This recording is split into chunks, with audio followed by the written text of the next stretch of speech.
और welcome back to another video.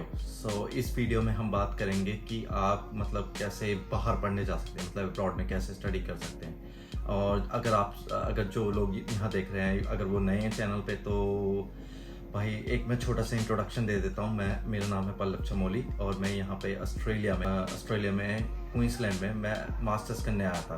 तो मैंने जब अपनी बैचलर्स ख़त्म कर ली थी, मैं उसके बाद यहाँ पे पढ़ने के लिए अप्लाई कर दिया था। तो मैंने अपनी बैचलर्स करी थी, bachelors in computer application from BIT Noida, BIT Mesra Ranchi. तो मैंने अपनी वहाँ से बैचलर कंप्लीट करी थी और फिर मैंने अपनी मास्टर्स के लिए अप्लाई कर दिया था इन IT। तो IT फील्ड में मेजर्स इन डाटा साइंस। तो मैं जिसमें काम करता हूँ, तो मेरा अभी जो जॉब का टाइटल बना हुआ है वो है software engineer and data analyst. तो मेरे को मतलब काफ़ी इसमें अब मेरे को 3 इयर्स हो गए हैं ऑस्ट्रेलिया में। तो मेरे को काफ़ी एक्सपीरियंस हो चुका है इन सब चीज़ों का कि कैसे अप्लाई करना है। तो मैं आपको वही इन्फॉर्मेटिव वीडियो शेयर करूँगा ताकि और जो स्टूडेंट्स हैं वो आएंगे या फिर कहीं और ट्रैवल करते हैं, जैसे US ट्रैवल करेंगे या फिर कनाडा ट्रैवल करेंगे या यूरोप पढ़ने जाएंगे, तो उनको भी कंफर्टेबिलिटी महसूस होगी, क्या क्या प्रोसेस होती है और क्या क्या चीज़ें होती है। तो इस वीडियो में आज हम बात करेंगे कि आप कैसे अप्लाई कर सकते हैं मास्टर्स के लिए, या फिर अगर आपको बैचलर्स करनी है तो बैचलर्स के लिए आप 12th के बाद कैसे अप्लाई कर सकते हैं, या फिर 12th के बाद अप्लाई कर सकते हैं कैसे करना है, या फिर बैचलर्स के बाद कैसे करना है, या फिर आपने ऑलरेडी मास्टर्स कर लिए या आप जॉब करते हैं ऑलरेडी, तो ये सब के बाद हम कैसे अप्लाई कर सकते हैं। तो फर्स्ट स्टेप ये है कि आप सोच रहे हैं, thinking about doing masters, thinking about doing bachelors, thinking about studying abroad. तो अभी आप अब डजेंट मैटर कि आप किस सिचुएशन में, आपने अभी आपकी 12th ख़त्म होने वाली है, और या फिर आपकी बैचलर्स ख़त्म होने वाली है, या आपकी बैचलर्स ख़त्म हो गई है, आपकी 12th ख़त्म हो गई है, तो ऑलरेडी आपने मास्टर्स कर लिया, या आप अभी ऑलरेडी जॉब कर रहे हैं, या फिर ये सोच रहे हैं कि चलो यार मैं स्टडी बाहर पढ़ना चाहता हूँ। तो भाई एक मिसकंसेप्शन हो रखा है कि आप 30 के या फिर 30 ईयर्स के बाद पढ़ नहीं सकते बाहर, या फिर 29 के बाद आपको मतलब 12th खत्म होने के बाद बैचलर्स करने के बाद आपको जॉब करना ज़रूरी है, या मास्टर्स करने के बाद जॉब करना ज़रूरी है। बट ऐसा नहीं है। तो आप बाहर तब भी पढ़ाई कर सकते हैं। ऐसा कुछ नहीं है कि पढ़ने की कोई एज नहीं होती है, हमेशा सीखने के लिए हमारे पास पूरी एज पड़ी जाती है, उसमें हम सीखते ही रहते हैं। तो ये चीज़ को आप सोच रहे हैं, इसके बारे में सोच रहे हैं कि हाँ आपको बाहर पढ़ना है। स्पेशली जो स्टूडेंट्स जो हैं वो 12th ख़त्म करने वाले हैं, ख़त्म कर चुके हैं, तो उनके लिए तो बहुत अच्छा डिसीजन होगा कि बैचलर्स अगर उन्हें अपॉर्चुनिटी मिलती है तो वो बाहर से करें। तो अगर आप इस बारे में सोच रहे हैं तो that's a very good decision. ऐसा नहीं है कि आपको पीछे हटने की ज़रूरत है, ये बहुत अच्छा डिसीजन है। अगर आप 12th के बाद आते हैं तो आपको एक नया एक्सपीरियंस मिलेगा, नई चीज़ें देखने को मिलेगी। तो आप 12th के बाद भी अप्लाई कर सकते हैं बैचलर्स के लिए। तो अदर देन दिस, अगर आपने बैचलर्स ख़त्म कर लिया है किसी भी फील्ड में और आपको उसमें मास्टर्स करनी है, तो आप मास्टर्स के लिए भी अप्लाई कर सकते हैं। इवन अगर आपने पहले से ही मास्टर्स कर रखी है तो आप सेकेंड मास्टर्स के लिए अप्लाई कर सकते हैं। तो जॉब भी अच्छी मिल सकती है, उस बेसिस पे आपको जॉब भी अच्छी मिल सकती है। नेक्स्ट स्टेप आता है आपका taking steps towards studying abroad. तो जो आपके मेनली स्टेप्स होंगे कि आपने सोच लिया चलो हमने अब्रॉड स्टडी करना है, तो अब आपका मेन डिसीजन क्वेश्चन आता है कि अब मुझे मास्टर्स करनी है, बैचलर्स करनी है, और अगर बैचलर्स और मास्टर्स करनी है तो मुझे किस फील्ड में करनी है। मैं अगर हर बंदे की सिचुएशन डिफरेंट हो सकती है।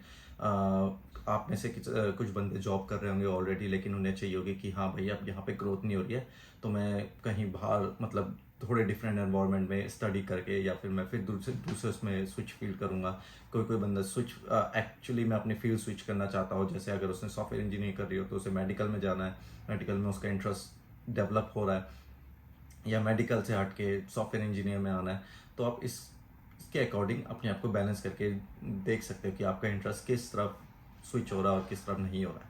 तो आपको ये चीज़ें हो गई। अब इसके बाद आपको यूनिवर्सिटी आपने सेलेक्ट कर ली कि आपको टॉप यूनिवर्सिटीज़ में जाना है, या फिर कौन सी यूनिवर्सिटीज़ आपको अच्छी लगती हैं।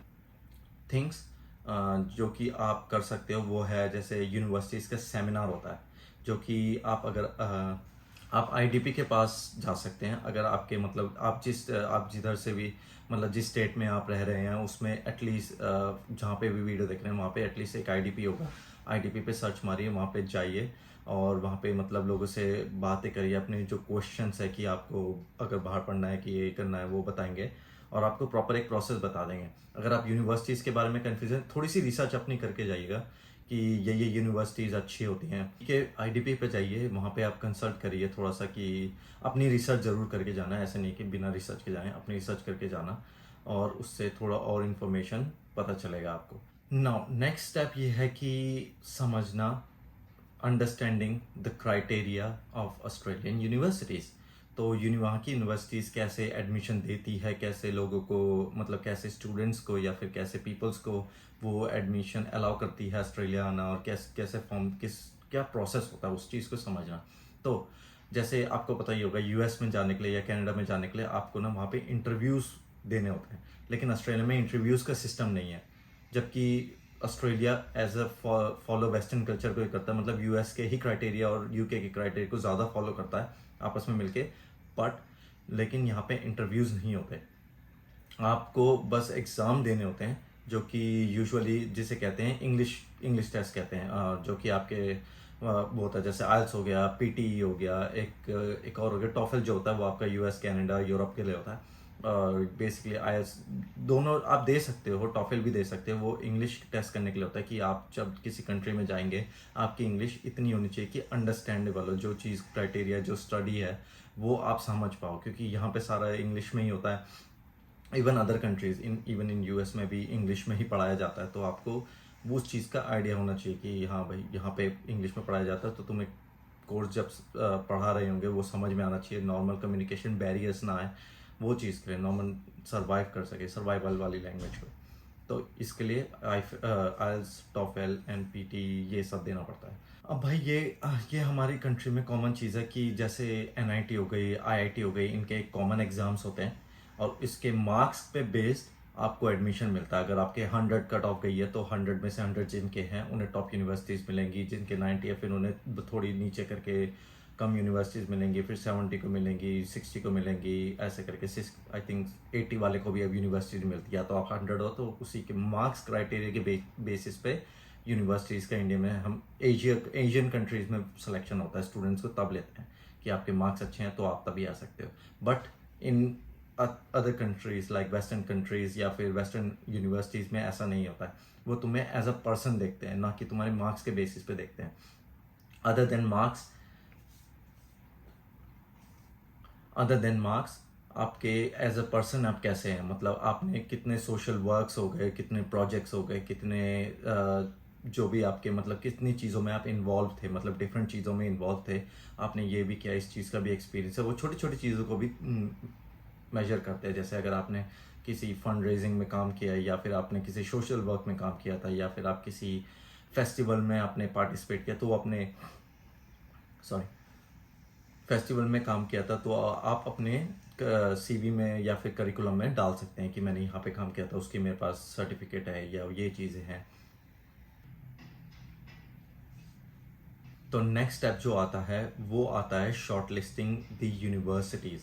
मैंने पहले भी मेंशन किया था शॉर्ट लिस्ट करने के लिए, एक और बार बता देता हूँ, इसे प्रॉपर आपको मतलब अच्छे से डिस्क्रिप्शन में बता देता हूँ कि कैसे शॉर्ट लिस्ट कर सकते हो। मेरा रिकमेंडेशन ये होगा, तो मैंने जैसे शॉर्ट लिस्ट करी थी यूनिवर्सिटीज़ को, वो मैंने करी थी अपने जिस कोर्स में मैं जा रहा हूँ, तो उसमें रिसर्च आउटपुट बहुत अच्छा होना चाहिए और वो मतलब वेल रेपुटेड यूनिवर्सिटी होनी चाहिए, और उसका फीस करिकुलम जो होना चाहिए वो अफोर्डेबल होना चाहिए एज ए स्टूडेंट, क्योंकि हमें फाइनेंस की काफ़ी प्रॉब्लम हो सकती है, तो आपको ये चीज़ भी देखनी पड़ेगी। और वो किस इन्वायरमेंट में, मतलब यूनिवर्सिटी कहाँ पर है, अगर मेन मतलब सिटी में है या फिर सिटी से बहुत दूर है, या फिर ऐसी चीज़ें भी इन्वायरमेंट देखनी पड़ेगी कि आप वहाँ पे कंफर्टेबल इन्वायरमेंट में रह सकते हैं कि नहीं रह सकते, वहाँ का वेदर कैसा है, ये भी आप कंसिडर कर सकते हैं। या अगर आपका कोई मतलब रिलेटिव है, जैसे कि मेरे तो ऑस्ट्रेलिया में चाचा रहते थे तो उनकी फैमिली रहती, तो यहाँ पे मेरे लिए काफ़ी ईजी हुआ था कोविड के टाइम स्पेशली, तो ये भी एडवांटेजेस हो सकता है। अगर आपका कोई रिलेटिव या आपका कोई फ्रेंड रहता है तो वो भी आपका एडवांटेजेस हो सकता है। चीज़ों को आप ना डेफिनेटली कंसिडर करके ही देखना यूनिवर्सिटीज़ को शॉर्टलिस्ट। एंड आफ्टर ये शॉर्टलिस्ट होने के बाद नेक्स्ट स्टेप आता है डॉक्यूमेंट्स, जो कि क्या मतलब कौन से डॉक्यूमेंट्स रिकमेंडेड हैं, क्या क्या चाहिए क्या क्या नहीं चाहिए, तो वो आपका मतलब मैं अभी आपको एक छोटा सा ओवरव्यू टाइप में दे देता हूँ कि क्या क्या डॉक्यूमेंट्स आप इम्पोर्टेंट होंगे। अगर आपको मतलब डिटेल में चाहिए कि कैसे डॉक्यूमेंट्स बनवा सकते हैं या फिर कैसे कौन कौन से डॉक्यूमेंट रिकमेंडेड हैं या फिर कौन से डॉक्यूमेंट नेसेसरी है, इसकी वीडियो हम अलग बना सकते हैं। अगर आप कमेंट में बता देंगे तो और भी अच्छा होगा। तो डॉक्यूमेंट्स जैसे कि आपका मेन डॉक्यूमेंट्स हो गए, वो हो गए आपके पुराने ग्रेडिंग डॉक्यूमेंट्स जो कि आपको स्कूल से मिले हो, या फिर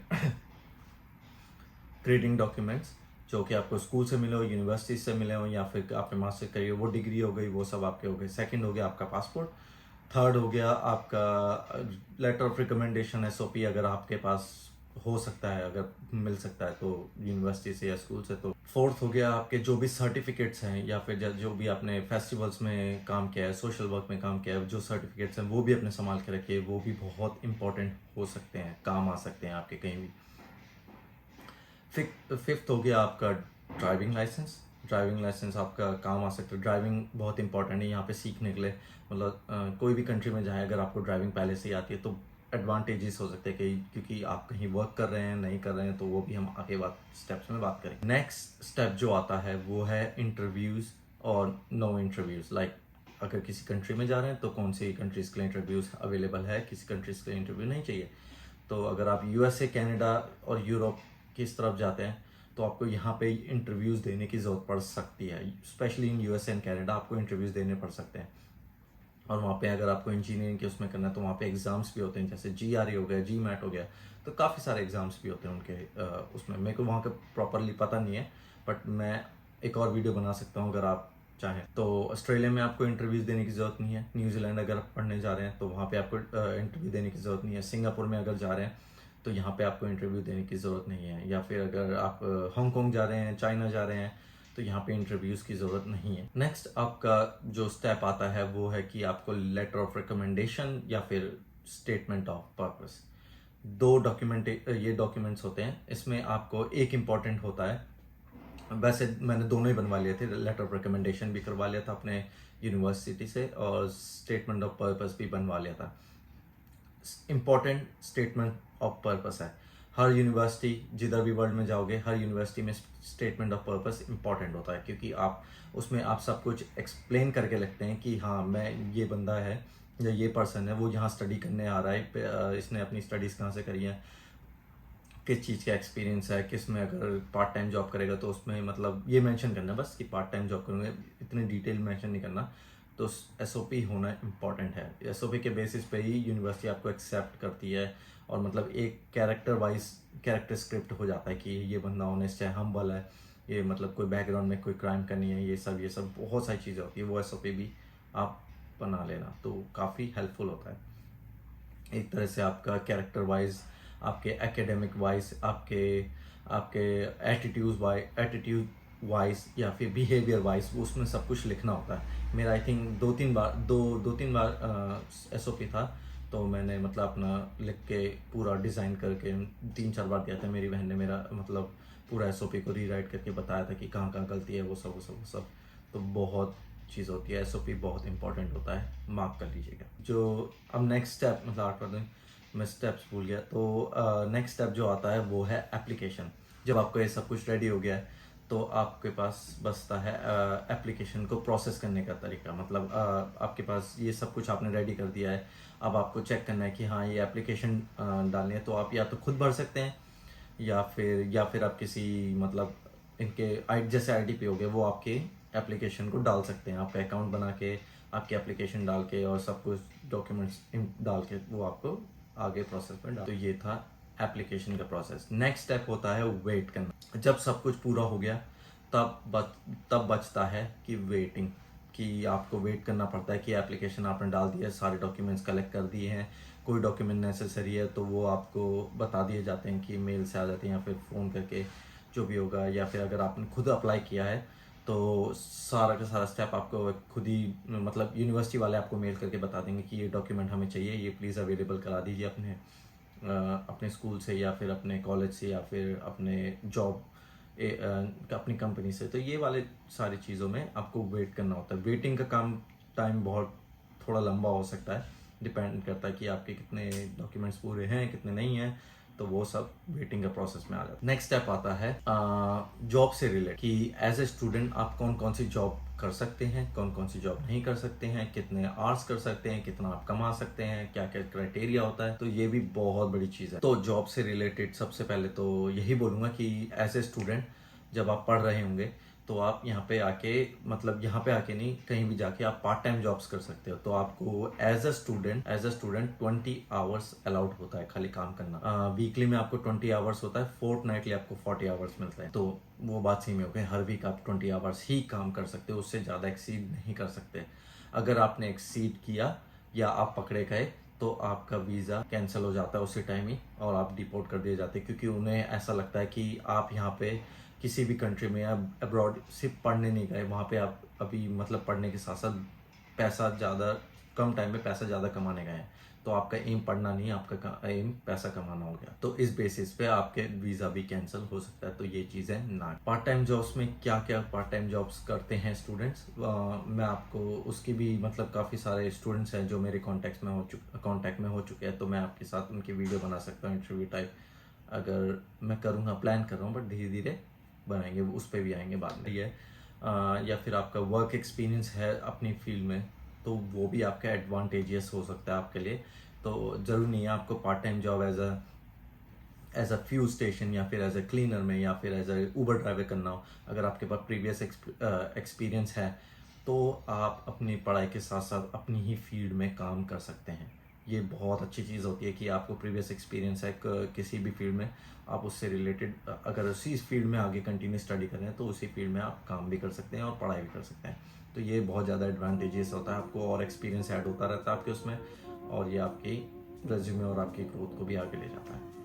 और लास्ट बट नॉट लीस्ट जो चीज़ आती है वो आती है फाइनल स्टेप, जो कि है जब सब कुछ प्रोसेस में हो गया तब आपको मतलब काम करना होता है अपने फाइनेंस पे, अपनी फीस जो होती है वो देखनी होती है, मेंटेन करनी होती है। लोन्स आपको अप्रूव कराने होते हैं बैंक से, आपको डॉक्यूमेंट सबमिट कराने होते हैं, बहुत सारी चीज़ें होती हैं इसमें। फिर आपका पासपोर्ट आपका अपडेट होना चाहिए।